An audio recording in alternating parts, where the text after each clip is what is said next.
Measuring postural deformity in scoliosis. Scoliosis is a condition that frustrates all involved. Predictability for which curves progress has improved, but is still difficult to be accurate in all cases. This imperfect science makes decisions regarding whether to use bracing or surgery all the more complicated. One of the agreed-upon standards is measurement of the degree of deformity beyond that of the actual lateral bending component of the curve. In other words, the degree of postural deformity. This can indirectly indicate potential progression based on severity and the degree of the structural component, and most importantly, the degree of residual cosmetic effect that ultimately for patients is the prime determinant of success. Although measurement non-radiographically is used as the initial screening approach for idiopathic scoliosis, monitoring of progression and resultant postural deformity is also a continuing goal.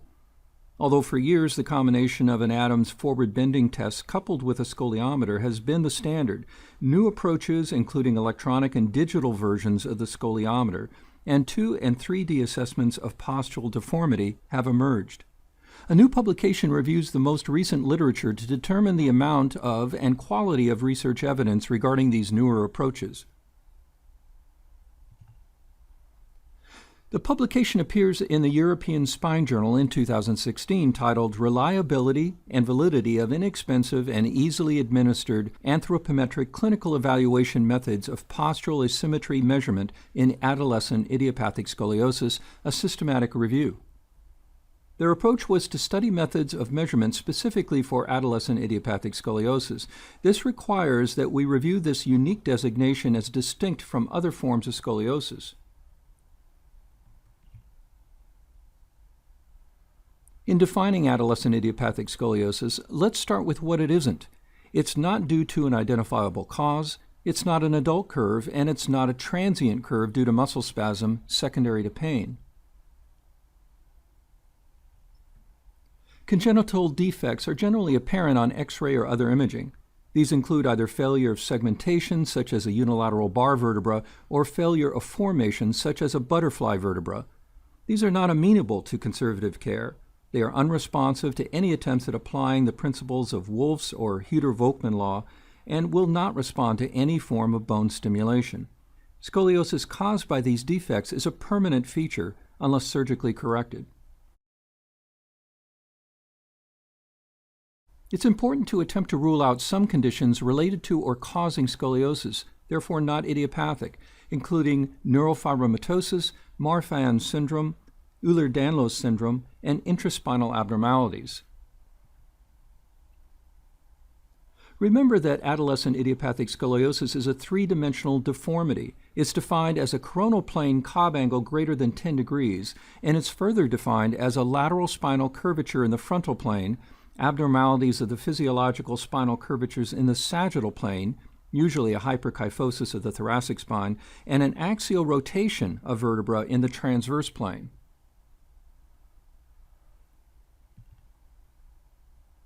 Most importantly, in children and adolescents, consider that the scoliosis is not idiopathic but due to pain. It seems counterintuitive to chiropractors and other healthcare practitioners, but in fact, pain is not commonly a presenting complaint for idiopathic scoliosis and usually indicates a transient scoliosis due to muscle spasm.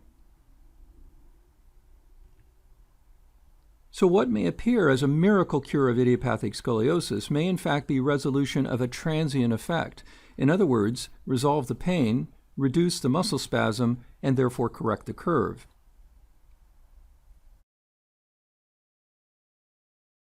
To place our discussion in the context of society in general, know that the prevalence of adolescent idiopathic scoliosis has been reported to be between 0.47% and 5.2%, but that's an average range. Let's look at prevalence broken down by specific factors. Here we see prevalence based on Cobb angle. The prevalence for curves more than 10 degrees is only 1.5 to 4.3%. Those more than 20 degrees, 0.3 to 0.5%, and for those greater than 30 degrees, those most likely needing bracing or surgery, the prevalence is only 0.2 to 0.3%. Not all curves progress. Here's a graph illustrating the percentage of curves that progress based on the riser sign or Cobb angle. For riser sign 0 or 1, 22% of curves from 5 to 19 degrees progress. 68% of curves from 20 to 29 degrees progress. For riser sign 2, 3, or 4, 1.6% of curves 5 to 19 degrees progress, whereas 23% of curves 20 to 29 degrees progress. And to get a more complete picture, let's add in the progression percentage based on age and severity. Note that most progress if they are 20 to 29 degrees if found in 10-year-olds or younger. Almost half for small curves and almost 100% for larger curves. And the reverse. Very few progress when found in those 15 years or older. 4% for small curves and 16% for larger curves. So why look for postural effects of scoliosis? Well, because in the long run, patients are less often affected by functional issues such as respiratory deficits, but more affected by the cosmetic distortions of postural deformity. If detected early, it's been reported that there is a threefold increase in the number of patients who could be conservatively treated for scoliosis, thus decreasing the percentage of patients who require surgery. There are a number of methods used for adolescent idiopathic scoliosis detection and monitoring. First, the scoliometer, which is a fluid-filled inclinometer. This device has been digitized into a number of iPhone and Android apps. There's the Cobb angle on X-ray for an evaluation of the lateral bend severity. For progression, using the above scoliometer and Cobb angle coupled with the riser sign or wrist radiographs indicating skeletal maturity. Lab testing of genetic markers is also used, indicating the likelihood of progression. The researchers looked at 3D postural analysis approaches. There were 14 papers consisting of 30 studies.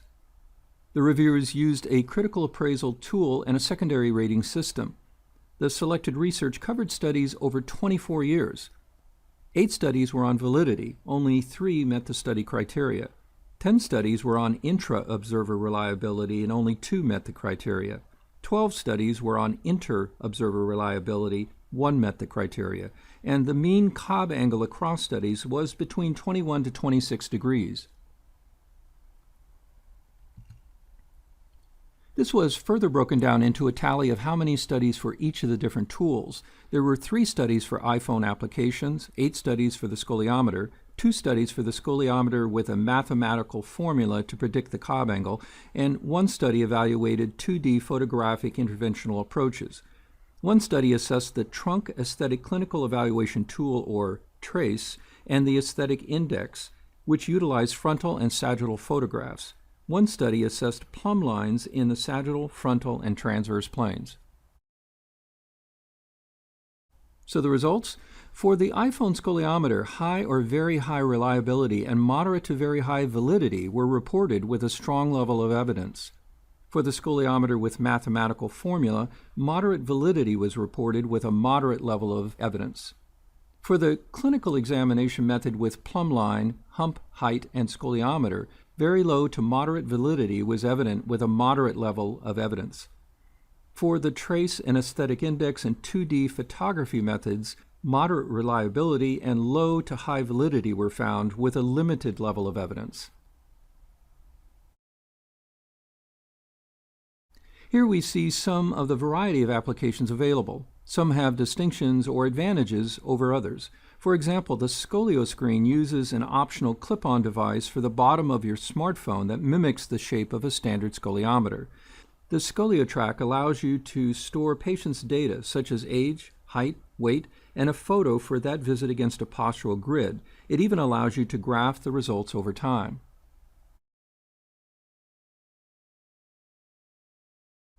So in summary, the iPhone scoliometer and scoliometer with mathematical formula methods for the measurement of postural deformity in adolescent idiopathic scoliosis were associated with moderate or strong levels of evidence and overall demonstrated moderate to high reliability and generally high validity. For the trace, aesthetic index, and 2D photography methods, they were associated with limited levels of evidence and not readily available. So, how can you apply this new information to your practice? Well, considering the scoliometer is reliable, valid, and inexpensive, use this approach for screening for adolescent idiopathic scoliosis. Considering the mathematical formula for the scoliometer approach was also rated valid and reliable, add this to the evaluation. The general rule is that a rib hump angle of greater than 5 to 7 degrees of rotation equates to a structural curve of about 20 degrees. Considering the convenience of using an electronic device and the ability to store multiple comparative data across time on the same patient, use an application that offers these features. Remember that these apps are available for both iPhone and Android devices.